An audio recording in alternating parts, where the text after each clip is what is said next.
Громкая отставка в команде президента. Самый скандальный переговорщик отстранен. Кто вместо него и почему? У министра обороны развивается паранойя. Обо всем расскажем.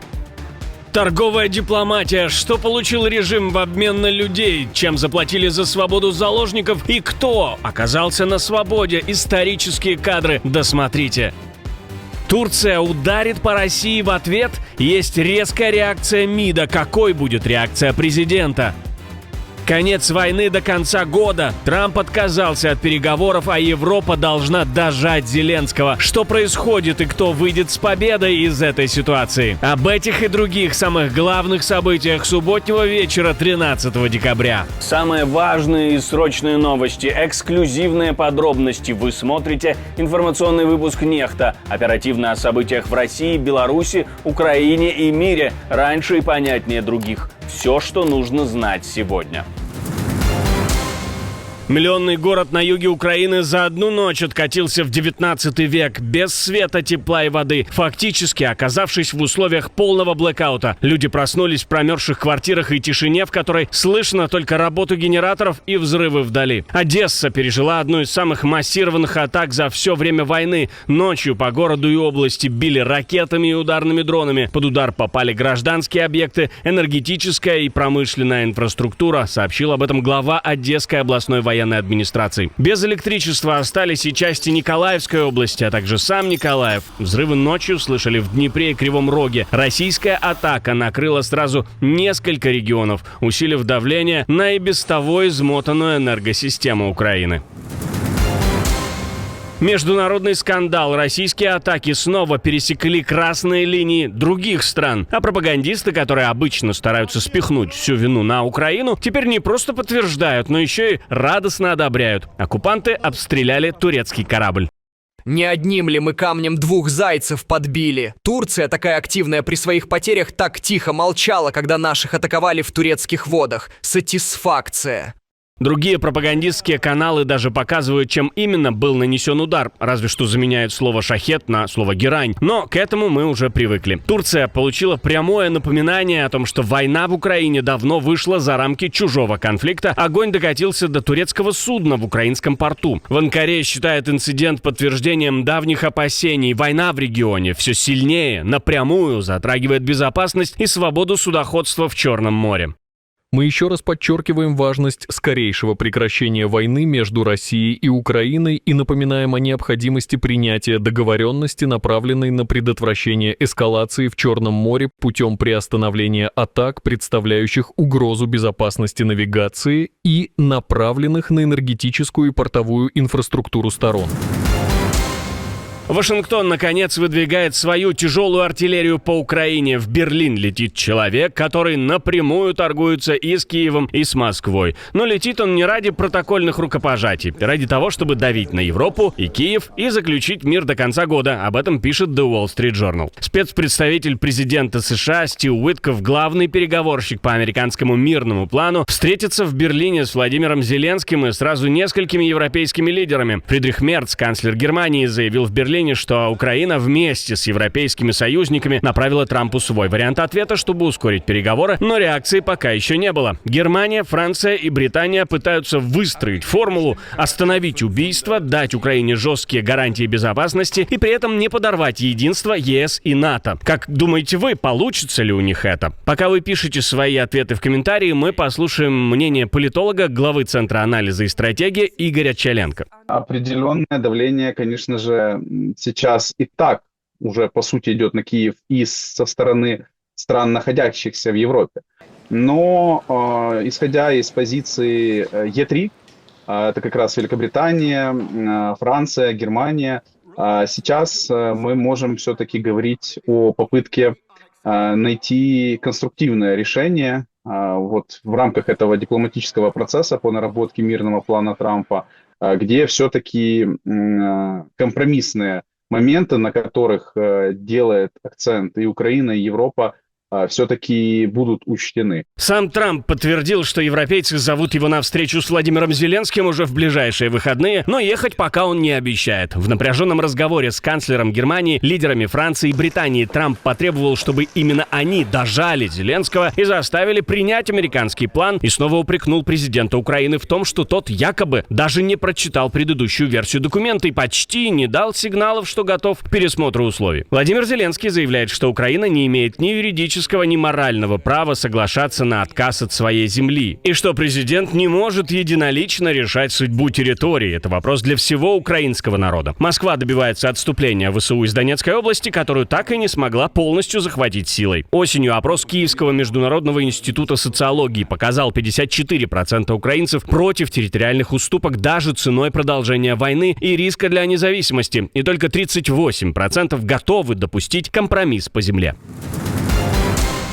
Громкая отставка в команде президента, дружба и кумовство отходят таки на второй план, когда речь идет о профессионализме, или тут совсем про другое? Министр армии США Дэн Дрискл, которого считали будущей звездой Пентагона и близким союзником вице-президента Джей Ди Венса, временно отстранен от участия в мирных переговорах по Украине, пишет The Telegraph со ссылкой на свои источники. Формальный повод — конфликт с главой Пентагона Питом Хексетом, который, по данным издания, все более нервно реагирует на любую самодеятельность. Дэн Дрискл, которого считают восходящей звездой Пентагона, был одернут все более параноидальным министром обороны. Было видно, что он слишком усердствовал, и ему дали по рукам. Дрискл успел стать лицом жесткого американского плана. Он прилетал в Киев, чтобы лично презентовать Зеленскому 28-пунктный проект мира, где заложены территориальные уступки России и ограничения для ВСУ. Встреча, напомню, прошла на повышенных тонах и закончилась отказом Киева. Европейские послы характеризуют Дрискла как переговорщика, который почти не интересовался компромиссами в пользу Украины. Белый дом официально отрицает, что Хексет выкинул Дрискла из процесса, и уверяет, что он по-прежнему собирает обратную связь от украинцев для будущей сделки. Эти анонимные источники не имеют ни малейшего представления, о чем говорят. Президент Трамп крайне доволен работой министра Хексета, которая включает содействие продаже американского оружия союзникам по НАТО, предоставление оперативных сводок с поля боя, участие в разведывательных брифингах президента и многое другое. Публично Трамп доволен Хексетом и своим Drone Guy. Именно так он называет Дрискла за его курс на перевооружение армии высокотехнологичным оружием.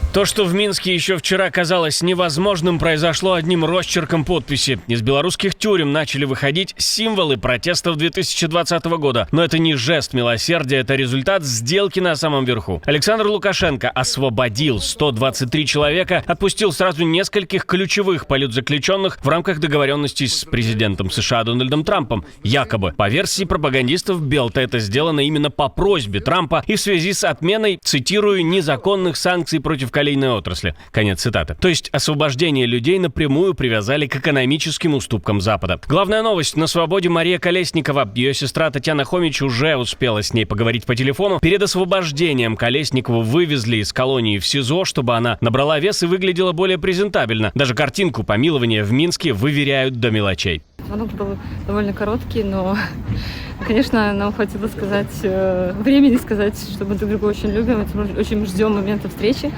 Маша выглядит нормально, я бы так сказала. Вот. Она благодарила США за усилия президента Трампа и белорусскую сторону за то, что идут эти переговоры. Действительно, так и сказала. Мне кажется, это очень такой важный тоже момент, что она это подчеркнула. Вот. И, конечно, передает всем большие приветы, очень ждет момента встречи. В одном списке с Колесниковой правозащитник Олесь Беляцкий, глава «Весны» и лауреат Нобелевской премии мира 2022 года, а также Виктор Бабарико, один из главных оппонентов Лукашенко на выборах в 2020-м. Беляцкий провел за решеткой 1613 дней. Теперь его тоже вывели на волю в рамках так называемого помилования. Освобождены и 5 граждан Украины, о чем сообщил Владимир Зеленский. В сумме режим отпустил 123 человека, превратив политзаключенных в предмет торга. Снятие санкций на калий в обмен на людей, санкции в обмен на имена, которые долгие годы звучали только в сводках правозащитников и списках узников. Мы же видим, как Трамп пытается использовать фактор Лукашенко для того, чтобы иметь дополнительный канал и коммуникации непосредственно с Путиным, и определенный противовес сейчас позициям Китая в Европе. Ну и, конечно же, по линии российско-украинской войны. Враги подкрались откуда не ждали. Чтобы победить Россию, злобный агрессивный Запад решил зайти через Ларису Долину. Мария Захарова предупредила, дело Долиной уже рассматривают как потенциальный инструмент для врагов России, которым выгодно стравливать россиян друг с другом на фоне неудач на поле боя. Логика простая. Если не получается давить снаружи, будут раскачивать страну изнутри через самые болезненные темы. Выходит, что болезненной темой в России является Лариса Долина. Очевидно, они хотят в том числе, они понимают, что на поле боя не получилось, что никакой отмены России не произошло, что нас невозможно отменить ни в культуре, ни в спорте, нигде. А зло их переполняет. И один из способов, который они решают сейчас испробовать, это столкновение людей внутри страны. По словам Захаровой, реакция общества понятна. Спор вокруг квартиры артистки задевает сразу несколько нервов. Семью, поколенческую несправедливость, вопрос труда и заработанных денег и главный российский фетиш – свое жилье. Дом и квартира, подчеркивает она, для многих в стране не просто квадратные метры, а фундамент жизни. При этом представитель российского МИД призывает остыть и смотреть на происходящее не только через эмоции и раздражение. Можно через смех после таких заявлений на это смотреть, ну или трезвость, но это уже совсем другая история. Пафосная встреча убийц, торжественно на плацу, герои особой миссии, о которой в Северной Корее говорят с явным удовольствием. Ким Чен Ын лично приветствовал инженерно-саперный полк, вернувшийся из так называемой командировки в Курскую область. Говорит, что за менее чем 3 месяца саперы, цитирую, сделали безопасной для людей обширную территорию и справились с задачами, которые назывались крайне сложными и опасными. Церемония в столице была подана как демонстрация боевого опыта и выучки армии. Возвращение полка сопровождают речами о боевых успехах, а не просто об учебной работе или наемничестве. Отдельное спасибо, что досмотрели до конца. Спасибо за ваше доверие. Жду развернутых комментариев, лайков и репостов. Это важно, чтобы нас становилось больше. На этом пока все. До новых встреч и хороших вам новостей.